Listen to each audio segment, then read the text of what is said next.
Everyone, welcome back to Breaking News Nigeria. So guys, former head of state General Gowon has called on President Bola Ahmed Tinubu to release Mazi Nnamdi Kanu. Yes, you heard that right.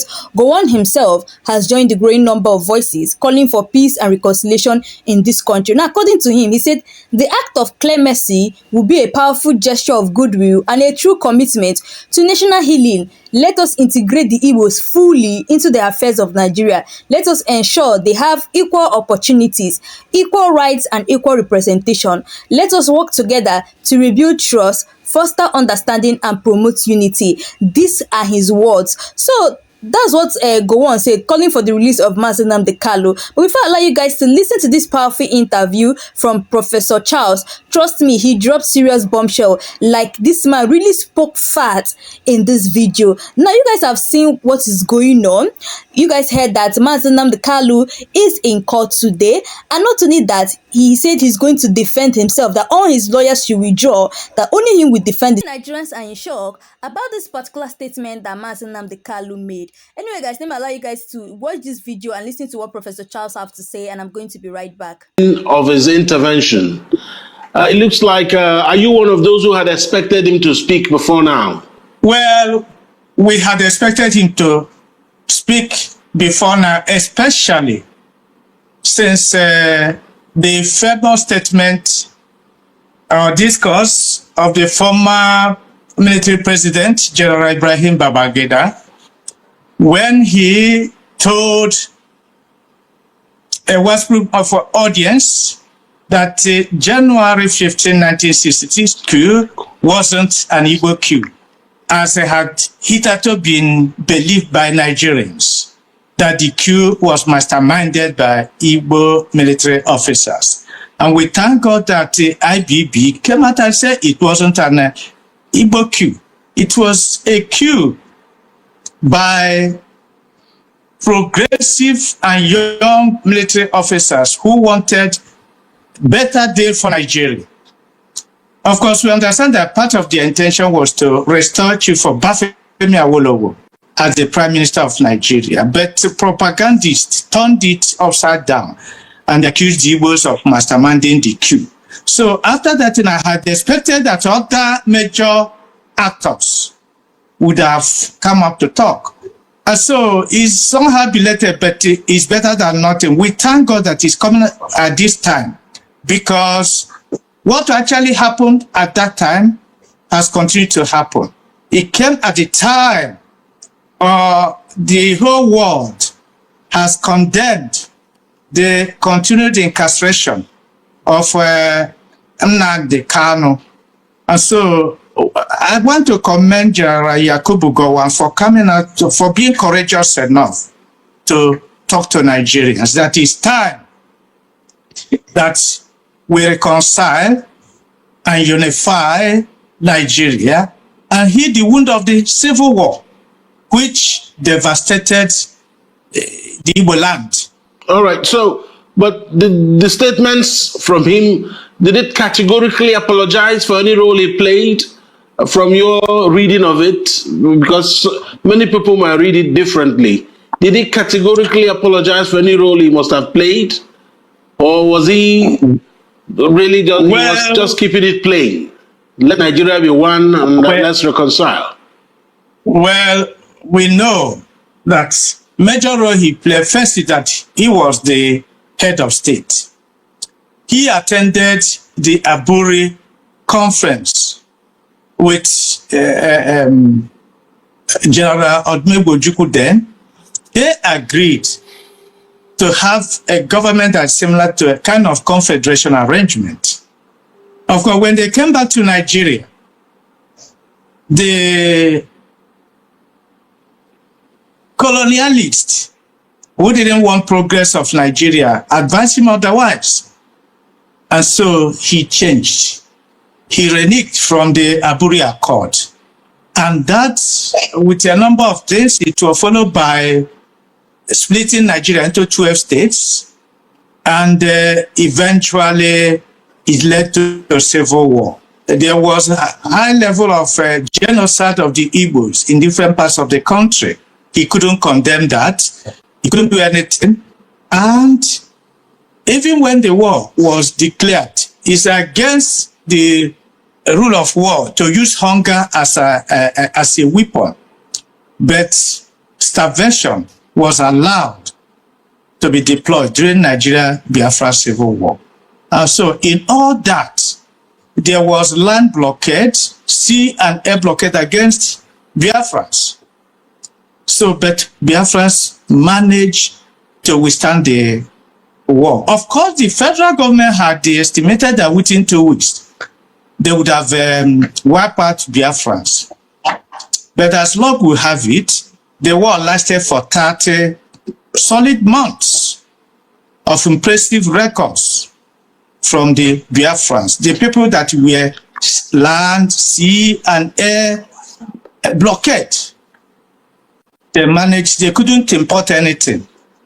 No major power supported them. And for the first time in world history, two superpowers, United States and the then Soviet Union, despite the existence of Cold War, you know there was a Cold War there, but even at that, the Soviet Union and United States of America buried their differences and teamed together with other European powers, Britain, France, and so forth. They joined the federal government side, and Biafrans will still the war for 30 solid months.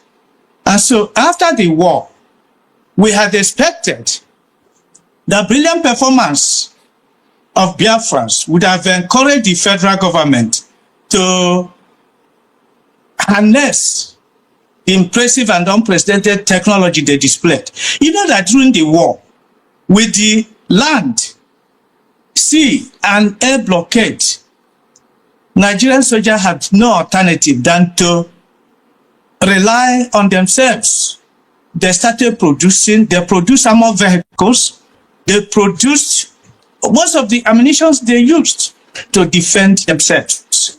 And despite the fact that the South Biafra land was the battlefield, they would stand the war very gallantly. We had expected that after the war, federal military government should have harnessed that thing and assembled those engineers that built Ogbunigwe, that is interballistic missile, under war condition.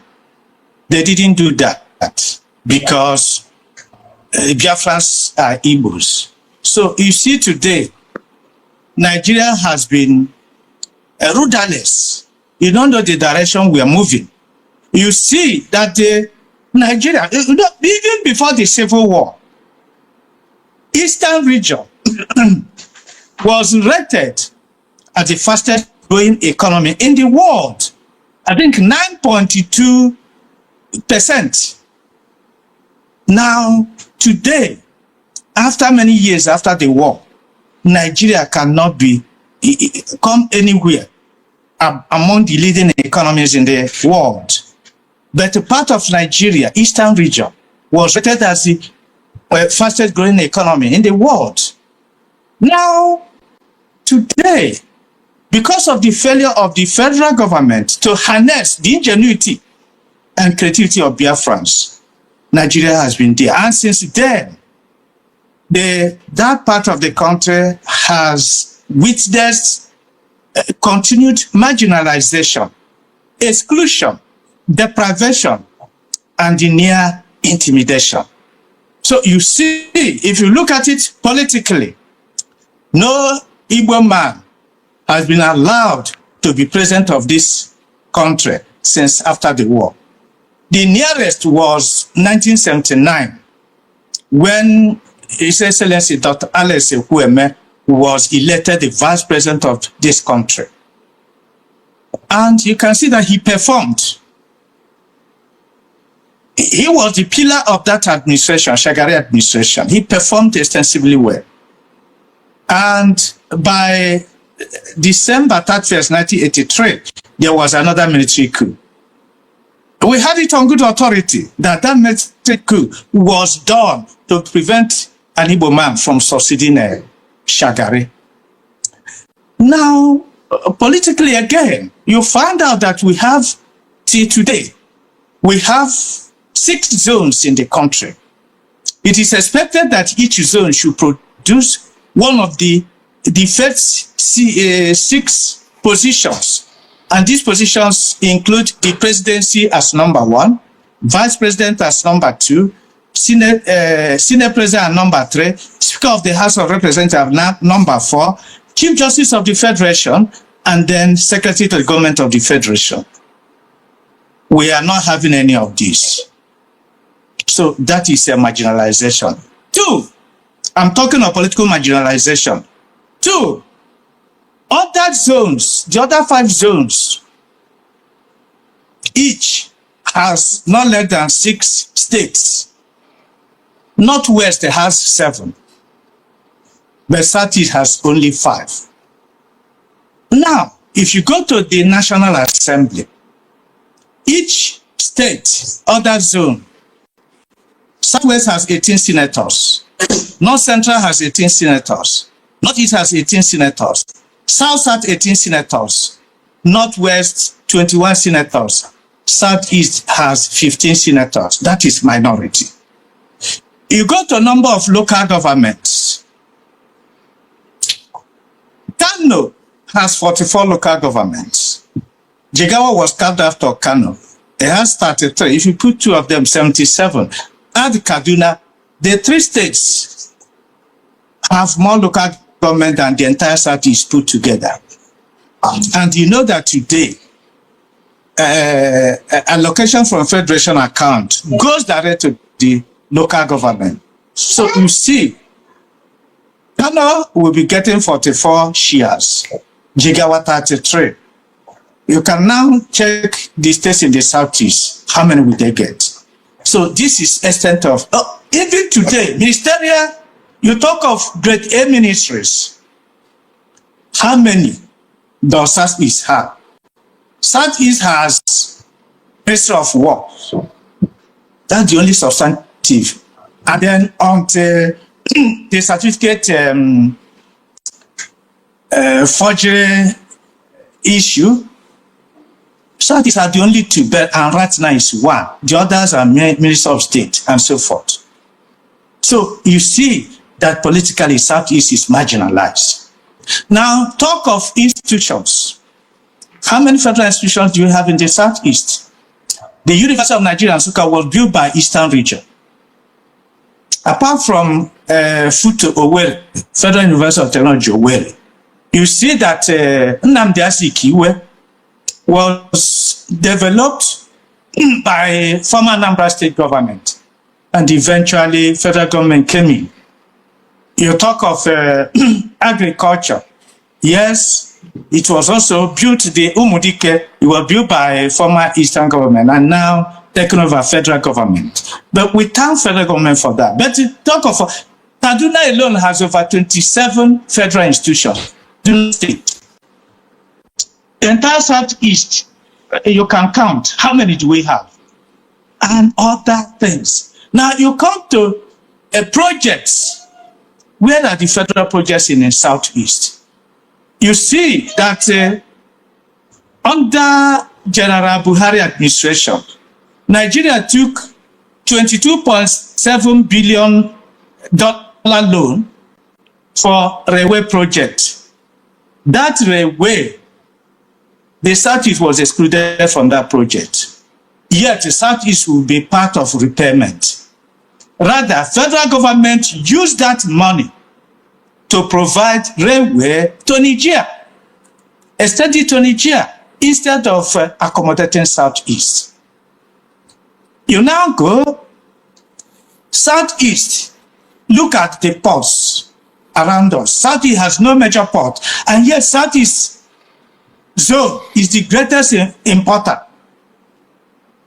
You have more importers in Southeast than other parts of the country, but there's no single seaport, deep seaport, that can carry a big ships. Even, yes, we know that we are Southeast, but at least the ones that are near to us supposed to be developed by the federal government in order to reduce the distance from Southeast. None is done. Even within Southeast, we have potential places that could be turned into a seaport, federal government turn eye elsewhere. Now, you talk of roads. Go and see the federal roads, the truncated roads in the southeast. There are mere gullies. You can't drive. And so, where do I begin? The federal institutions are not in the southeast. Projects are not in the southeast. So, and all these things, you go to the civil service. When it comes to GCE and JAMB, federal government will invoke Section 14, subsection 3 of the 1999 Constitution